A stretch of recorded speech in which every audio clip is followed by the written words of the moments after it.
Assalamualaikum warahmatullahi wabarakatuh. Kembali lagi di channel YouTube Harian Rakyat Aceh bersama saya Ihsan Maulana.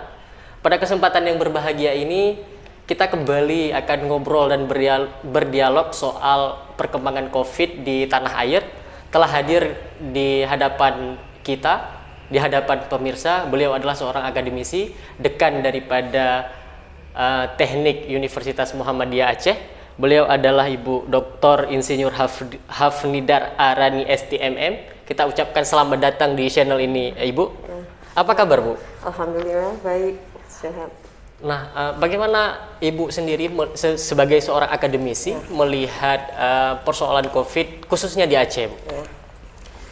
Kalau kita lihat di Aceh, kesadaran masyarakat masih kurang, terutama masih mengadakan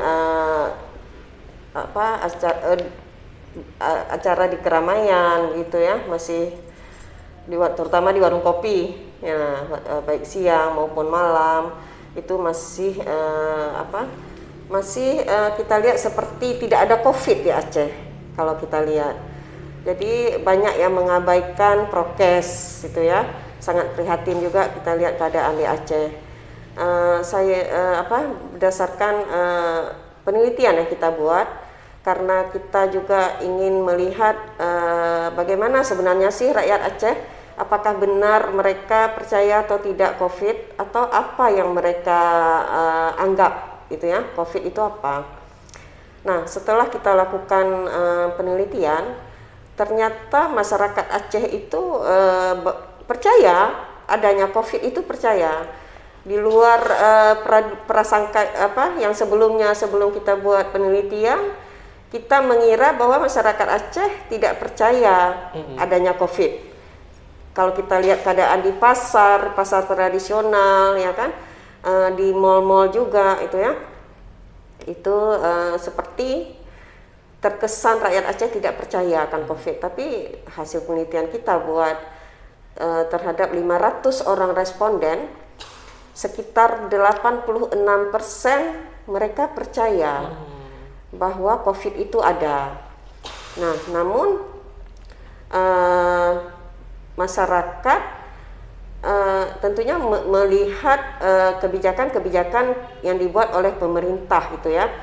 Nah, jadi penerapan kebijakan yang dibuat oleh pemerintah tersebut, sebenarnya kebijakan itu sudah tepat yang dibuat oleh tim gugus COVID, tapi pengawasan dan kontrolnya itu masih kurang. Ya, kita lihat masih kurang, sehingga rakyat Aceh sendiri tidak patuh terhadap kebijakan yang dibuat oleh pemerintah, dan pemerintah sendiri tidak memberi contoh kepada masyarakat. Jadi sehingga masyarakat juga melihat ke atas ya kan, melihat bahwa penerapan seperti tidak serius ya, sehingga nggak ada pelanggaran, hanya dibayar pakai uang, contohnya nggak pakai masker, dibayar dengan uang selesai. Nah, jadi kan dianggap tidak serius oleh masyarakat. Itu yang saya lihat selama ini. Nah, dari penjelasan Ibu tadi ada dua hal yang paling menarik. Yang pertama adalah soal temuan daripada survei dan penelitian yang dilakukan oleh Ibu dan teman-teman, yaitu 86% masyarakat Aceh itu percaya bahwa COVID itu ada. Berarti pendek kata bisa kita bilang bahwa hipotesa diduga masyarakat Aceh tidak percaya itu terbantahkan. Itu pertama. Yang kedua adalah soal ada semacam inkonsistensi ataupun kurangnya sedikit keteladanan dari pemerintah dalam kebijakan yang kemudian menyebabkan masyarakat ini bebal. Berarti bisa dibilang masyarakat tidak bisa juga serta-merta disalahkan ya? Betul. Masyarakat tidak bisa juga. Banyak masyarakat yang tidak menerima sosialisasi bahkan dari pemerintah. Sosialisasi yang dilakukan ya mungkin sebatas hanya di lingkungan sekolah yang kita lihat. Tapi di masyarakat di daerah-daerah terpencil tidak cukup dong hanya membagikan masker, mereka butuh sosialisasi sebenarnya, ya kan, terutama dari pakar-pakar kesehatan yang mereka percaya, bukan dari pihak, kalau kita bilang dari pihak-pihak pemerintah itu masyarakat sudah kurang percaya. Kalau kita lihat. Jadi mungkin bisa dilibatkan pakar-pakar terutama di bidang kesehatan untuk melaksanakan sosialisasi di daerah-daerah terpencil. Itu yang perlu. Berarti bisa kita bilang selama ini apa yang dilakukan oleh pemerintah sudah bagus, cuman efektivitasnya perlu ditingkatkan lagi. Perlu ditingkatkan lagi. Nah, Ibu sendiri sebagai seorang akademisi gitu, apa yang sebenarnya bisa diberikan oleh teman-teman akademisi apapun kampusnya ini terhadap penanggulangan COVID ini? Ya, kami selaku pihak akademisi juga menjadi panutan kepada terutama mahasiswa dan di lingkungan tempat kami beraktivitas sehari-hari. Kami tetap menerapkan prokes yang ketat, seperti mengajar juga kita lakukan juga via daring gitu ya. Nah, kita sudah menawarkan diri kepada pihak pemerintah bahwa kita siap mendampingi jika diperlukan untuk melakukan sosialisasi. Bahwa di Universitas Muhammadiyah Aceh kita punya Fakultas Kesehatan Masyarakat. Itu siap mendampingi pihak pemerintah, namun ya pihak pemerintah tidak melibatkan pihak akademisi. Nah, saya tidak tahu apakah melibatkan pihak medis untuk dari kesehatan ya, dinas kesehatan untuk melakukan sosialisasi bukan memberi ancaman kepada rakyat, tetapi memberi pengetahuan tentang COVID, bahwa COVID itu bahaya dari ilmu kesehatan ya. Nah, jadi itu sangat diperlukan.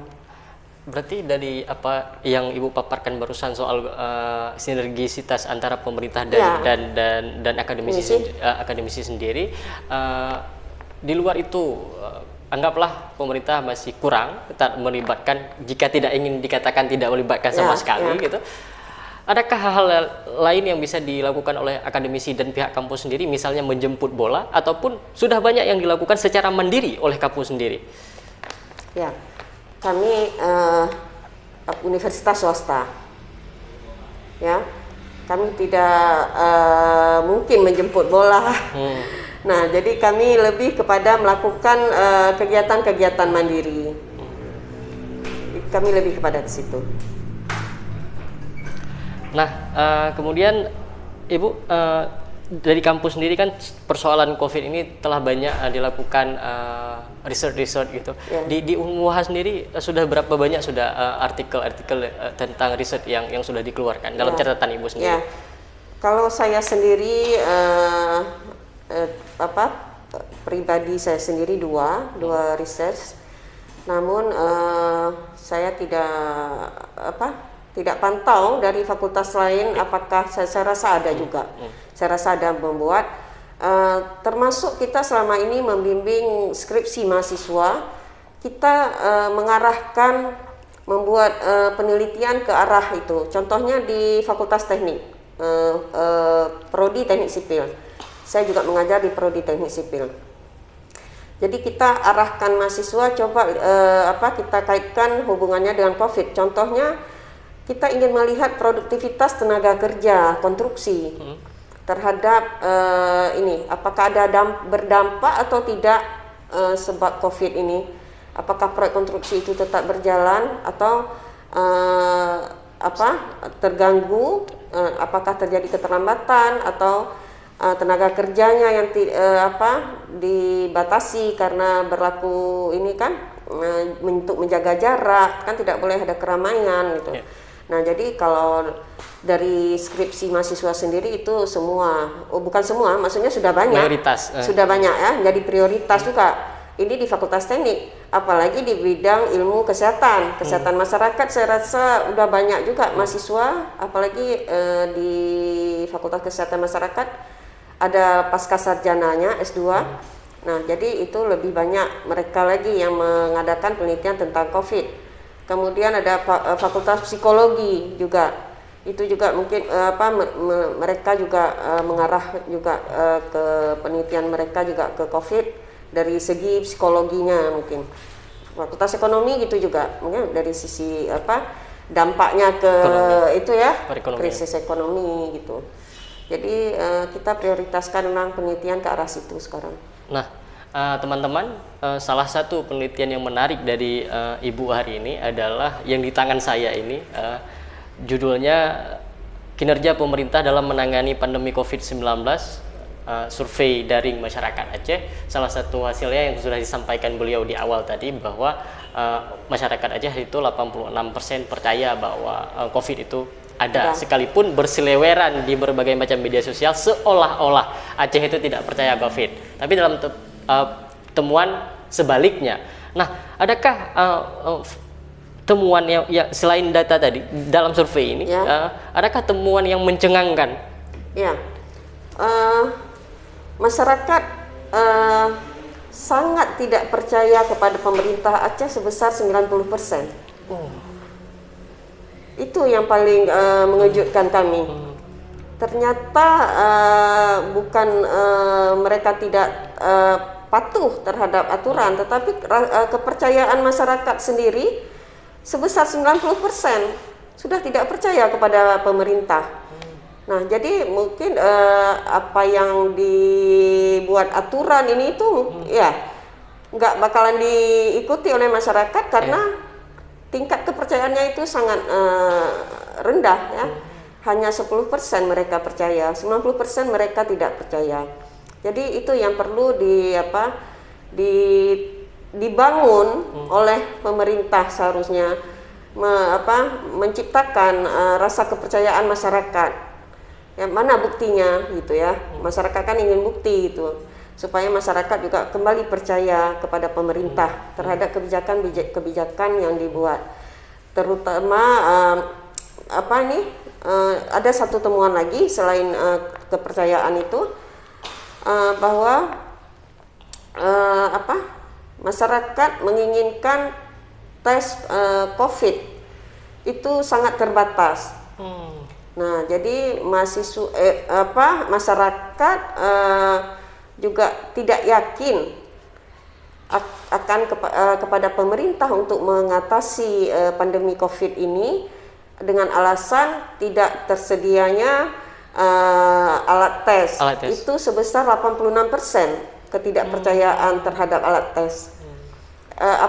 Bukan kepada alat tes, tapi kepercayaan terhadap penyediaan alat tes oleh pemerintah. 86%-nya kita tahu hari itu ya, banyak yang harus bayar ya.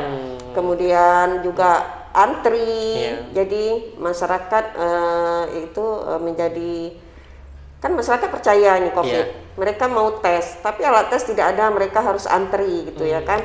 Nah, jadi mereka juga dari sisi pengadaan alat tes khawatir, tingkat kekhawatirannya itu sebesar 86%. 86. Itu hasil yang kami dapat. Berarti angka yang sama antara percaya dan tidak percaya tadi, 86. Ya. Nah, saya rasa penelitian-penelitian seperti ini menjadi hal yang sangat menarik. Yang pertama memang dapat diuji, yang kedua juga dari lembaga yang kredibel. Untuk penelitian Ibu yang telah Ibu lakukan, terutama yang judulnya ini, varian errornya berapa, Bu? 5%. 5%. Nah, teman-teman barangkali penasaran kok tahu varian errornya, juga bagi setiap orang saya juga menyarankan untuk ya sesekali lah kalau bacalah jurnal dan berbincang-bincanglah soal hal yang akademik gitu. Terus waktu berjalan, Bu, musim berganti, kita sudah memasuki 2021. 2020 otomatis kita sosialisasi terhadap bahaya COVID-19. Nah, kita akan memasuki hal baru, yaitu vaksinasi. Nah, apakah kemudian dari pihak kampus sendiri akan mencoba melakukan riset terbaru terhadap vaksin tersebut? Benar, itu sedang dalam persiapan kami untuk membuat penelitian tentang ini, masyarakat Aceh ini bersedia atau tidak divaksin. Nah, ada kekhawatiran, saya baca, saya ikuti perkembangan masyarakat Aceh ini. Ada yang menganggap bahwa katakanlah pihak pimpinan Provinsi Aceh kita bersedia untuk divaksin. Ya itu sudah pasti. Tapi masyarakat sekarang saya lihat mereka sudah pintar ya. Mereka bahkan menganggap wah ini pasti beda loh yang divaksin kepada pejabat dengan untuk masyarakat. Nah itu saya dalam persiapan membuat penelitian itu ke arah situ. Nah kita kalau sama juga dengan hal waktu itu kita menganggap COVID itu tidak ada rakyat Aceh ya. Ternyata mereka percaya. Nah ini begitu juga yang saya lihat bahwa masyarakat banyak yang menolak vaksin itu dan bahkan ada yang mengatakan itu isi obatnya pasti beda dong antara pejabat dengan rakyat. Nah jadi itu akan kita uji, akan kita teliti, kita lihat kebenarannya. Nah, karena apapun itu kan sejak kemarin tanggal 5 vaksin sudah tiba di Aceh, asumsi-asumsi semacam itu sangat marak, terutama di lini masa. Betul. Nah, untuk yang telah Ibu lakukan selama ini survei, saya rasa sangat menarik. Kemudian juga yang akan dilakukan juga lebih menarik lagi karena lagi hangat-hangatnya. Dan dengan varian error 0,5%. Dan dan ini untuk samplingnya random sampling pendekatan kita random sampling tapi mewakili semua daerah seluruh provinsi Aceh, seluruh kabupaten kota di Aceh. Di seluruh ini. Jadi waktu sebelum kita mengadakan ini penetapan zona merah itu kita prioritaskan ke zona merah yang ditetapkan oleh surat edaran gubernur, SK dari gubernur bahwa ada zona merah itu kita fokuskan samplingnya ke situ. Dan sebelumnya kita waktu penetapan pertama Aceh besar zona merah itu kita sudah uji konstruk validity-nya. Nah 120 responden kita melakukan tahap awal di Aceh besar. Nah setelah valid kuesioner yang kita sebarkan lewat WA Google Form. Nah itu baru kita ambil sampelnya 500 responden. Ini penelitian ini memang Unmuha sendiri atau ada bekerja sama dengan Kemendikbud atau ada pihak ketiga, Bu? Tidak ada pihak ketiga, murni dari dosen Universitas Muhammadiyah Aceh. Nah, menurut Ibu sendiri, perlukah kemudian hal-hal semacam ini lebih juga digalakkan, disupport oleh pemerintah terhadap penelitian, karena selama ini kan agaknya terkuras dana untuk sosialisasi semata? Iya, saya rasa sangat perlu, karena ini penelitian ini bukan hanya bicara, tetapi punya data yang real, data real yang kita peroleh, suara dari masyarakat sendiri, ya. Jadi kalau waktu kita mengadakan konferensi pers waktu itu, kita ada juga mengundang dari Dinas Kesehatan, kita undang ketua tim gugus dan narasumber yang lain. Kita ingin mendengar juga pendapat mereka dari hasil penelitian kita ini. Tapi sampai hari ini responnya tidak ada respon. Teman-teman, kita sudah ngobrol banyak hal dengan Ibu Hafnidar Arani, STMM, dan beliau juga telah membuka kotak Pandora apa yang selama ini barangkali tidak banyak kita ketahui. Kita ucapkan terima kasih banyak kepada Ibu, dan doa kami semua mudah-mudahan Ibu senantiasa sehat walafiat, berkah selalu insya Allah, dan terus mengajar untuk mahasiswa sebagai generasi bangsa di kemudian waktu, dan semangat untuk penelitian-penelitian selanjutnya. Nah teman-teman, waktu pula lah yang kemudian menyudahi bincang kita. Di lain kesempatan insya Allah kita akan coba bincang-bincang kembali, terutama kita menunggu terhadap penelitian vaksin. Nah biasanya hipotesa terhadap Aceh itu ketika kesimpulannya tiba-tiba terbalik nantinya, dan saya rasa ini menarik. Nah teman-teman, apa yang kami sampaikan tadi mudah-mudahan ada manfaatnya. Jika Anda merasa yang kami sampaikan itu menginspirasi Anda, silahkan tekan tombol like, share, and comment. Don't forget subscribe. Sampai jumpa di lain kesempatan. Ibu Hafnidar undur diri, saya Ihsan Maulana undur diri. Assalamualaikum warahmatullahi wabarakatuh.